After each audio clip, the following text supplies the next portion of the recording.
Hey guys, welcome back to Clownfish TV. This is Kneon. I am not here with Geeky Sparkles. We're going to talk about Western censorship. We're going to talk about Japanese games getting censored in the West again. This is a game called Corpse Party Tetralogy, and I have not played Corpse Party, so you guys are probably like, why don't you know about this game and how awful it is? I don't play it. I haven't played it. But its Western release was coming from XSEED Games, and I've purchased many XSEED games over the years. But it's been canceled because it did not comply with the current platform guidelines. It sounds like another payment processor issue, doesn't it? We're going to talk about this. Before we get into it any further, please subscribe for more pop culture news, views, and rants, guys. Hey, check out more.clownfishtv.com. We are going to ramp things up over there because I do not trust YouTube as far as I can throw them at this point, and I don't think you should either.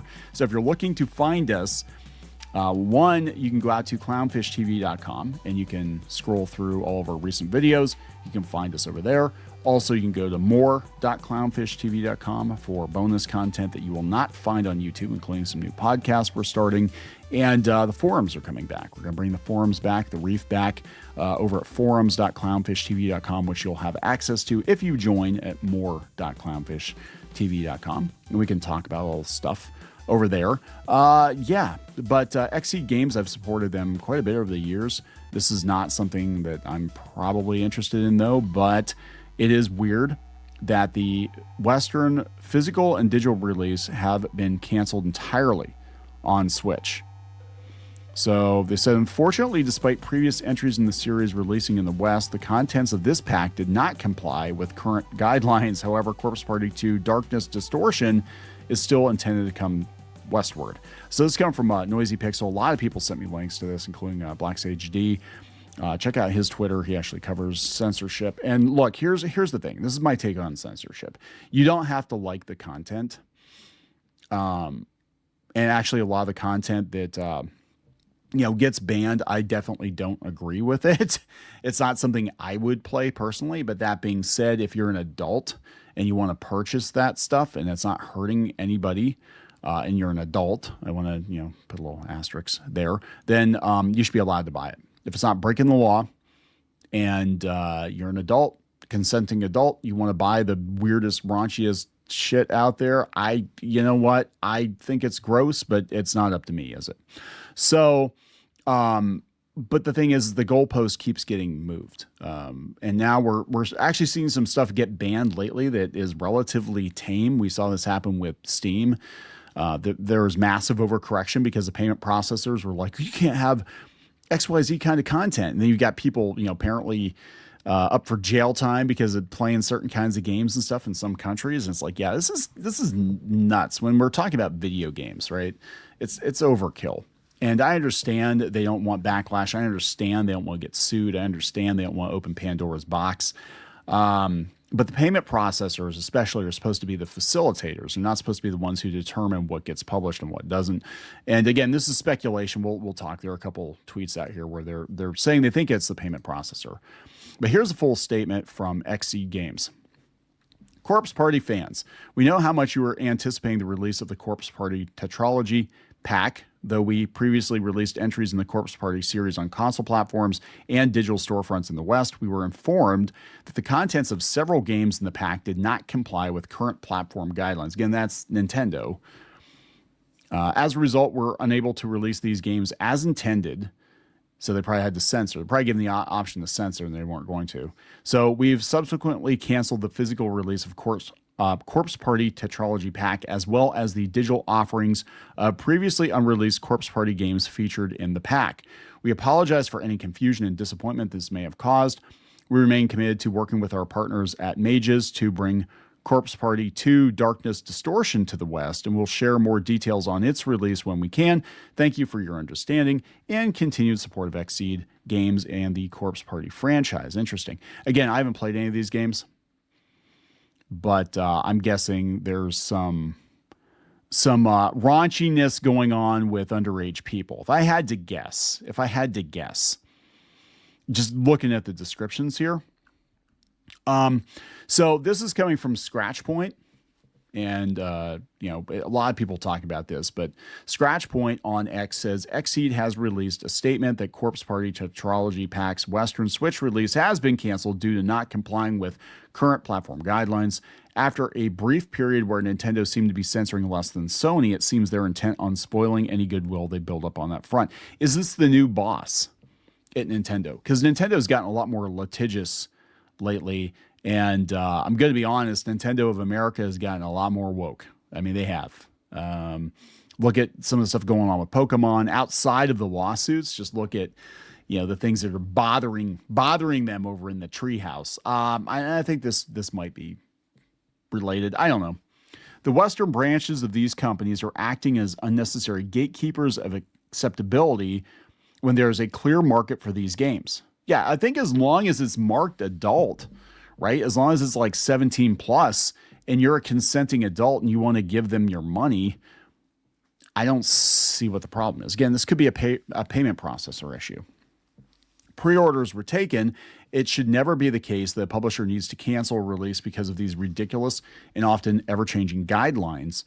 Granted, Japan has been going down a similar path with censorship, ethics departments, ESG, DEI, etc., but a lot of that could be solved by removing Western influences as the Japanese now chase global standards over making great products for their audience, which would later get translated into English. Now, we talked about this the other day, that there's actually a law being kicked around that would tell the West to go get bent, that we weren't going to change our content. Now, the problem is you can create whatever you want to create in Japan without outside interference, but it doesn't mean that publishers in the West have to pick it up. And this is going back decades. There are so many games that we did not get here in the West because they did not feel they were appropriate for Western audiences for whatever reason, or if we got the game, it would be a very nerfed version of it. And this, again, this is something that's been going on for a very, very long time. So this is nothing new, but I think people were kind of lulled into a false sense of security because for years we did have several years where pretty much all the games that were released in Japan came over here intact, or at least all the ones worth mentioning. And Nintendo was less censorious than Sony, and now they seem to be walking that back too. If it's Nintendo and not the payment processor, I don't know.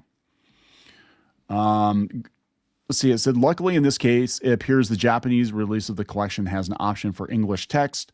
So while it's an unfortunate situation, it is still possible to enjoy the games as an English player. I think that is what a lot of these Japanese companies are going to have to do going forward, is they will have to release an English language option in their own country and then just let Western gamers import the games, because you can't trust Americans to translate the games faithfully or release them at all, right? I mean, it's the way it is. If you want Western audiences, if you want English-speaking audiences to get an unfiltered, authentic version of your game, Japanese companies, you will have to do it yourself.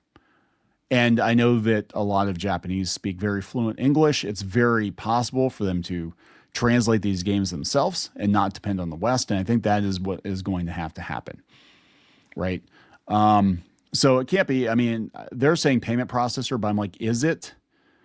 Yeah, so that's the thing. It's available in Japan too. So it was like a MasterCard Visa thing. It wouldn't be available in Japan too, right? If they were taking it.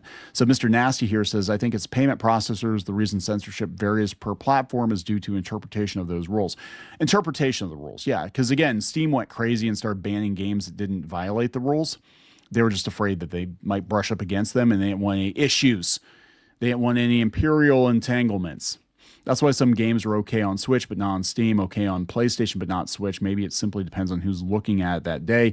Scratchpoint says payment processors are definitely an issue, but in a case like this where it's available on the Japanese side, but not on the Western side, it seems more like a difference in standards between the branches. Maybe I'm wrong, but wouldn't a payment processor issue impact the product regardless of region? Nasty says that depends on whether those rules are the same in Japan as they are in the West. Those processors are facing pressure in Japan that they don't face in the West. It could also be a branch interpretation, but I do think they're doing that in the first place because of the processors. It might be. Again, with the Steam situation, they interpreted it a certain way. They preemptively banned certain games. I can't remember the titles off the top of my head, but and some of the games that were banned did not have anything that broke their rules. They weren't like, showing full on intercourse or anything like that. And some of the games that were affected were horror games. They were like indie horror games because they said, well, it features trauma and, whatever. And those games have been available for a very long time. So Steam basically took it upon themselves to, cut those games loose because they're afraid they would lose the ability to take, Visa and MasterCard payments. I think it was MasterCard payments. But these payment processors do have a lot of power. They have a ridiculous amount of power. Kohei Art, I think that's how you pronounce it, says Japan might now be on the course of changing things with the new government's initiatives. Yeah, we talked about that. In the meantime, I think we should normalize Japanese versions having English, yes, so we can get our games straight at the source while skipping the middleman. Yeah, I agree 100%. I think that's the only way to avoid this going forward is to just, let Japanese studios know we will buy their games directly from them. We don't need translators. We don't need localizers. We don't need interference from Nintendo of America or Sony of America or whoever the hell is causing the issues. MasterCard of America. Just get it directly from the source. Just buy it directly from Japan. And that's probably what is going to have to happen going forward. I'm going to wrap it up. Please subscribe for more pop culture news, views, and rants. We'll talk later.